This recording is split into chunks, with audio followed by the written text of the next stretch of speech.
அருமையானவர்களே, மனுஷரை குறித்து எச்சரிக்கையாயிருங்கள்.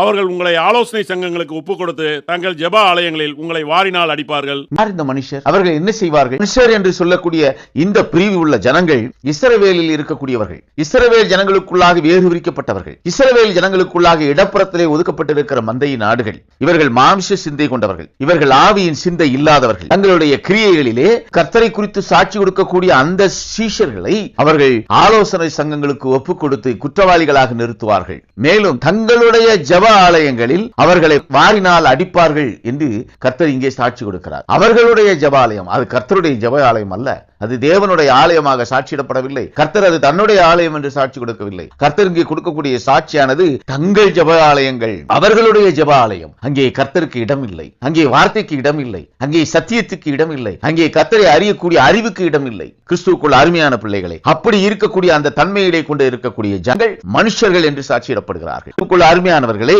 இங்கே அந்த இலக்கமானது மனுஷ முகம் கொண்டிருக்கக்கூடிய அந்த ஜீவனுக்குரிய மனுஷகுமாரன் மூலமாக ஜீவனை கொற்றிருக்கக்கூடிய ஜனங்களுக்குள்ளாக அங்கே நித்திய ஜீவனை சுதந்திரிக்க இயலாதபடிக்காக 666 என்று ஒரு இலக்கம் கட்டளையிடப்பட்டிருக்கிறதாக, அதை ஞான அர்த்தம் உள்ளவன் அதை அறையக்கிறவன் என்று வெளிப்படுத்தும் விசேஷத்திலே சாட்சி கொடுக்கப்பட்டிருக்கிறபடியாக ஒரு கிரியைக்குரிய காரணி அங்கே ஏற்படுத்தப்பட்டிருக்கிறது. கிறிஸ்துவுக்குள் அருமையானவர்களே, அந்த இலக்கமானது மனுஷ இலக்கம் என்று சாட்சியிடப்பட்டிருக்கிறது. அது மனுஷனுடைய இலக்கம் என்று சாட்சியிடப்பட்டிருக்கிறது. வெளிப்படுத்தும் விசேஷம் 13ஆம் அதிகாரம் 18வது வசனத்திலே இதை குறித்து நாம் பார்க்கிறோம். இதிலே ஞானம் விளங்கும். அந்த மிருகத்தின் இலக்கத்தை புத்தியுடையவன் கணக்கு பார்க்க கடவன். அது மனுஷருடைய இலக்கமாயிருக்கிறது. அதனுடைய இலக்கம் 666.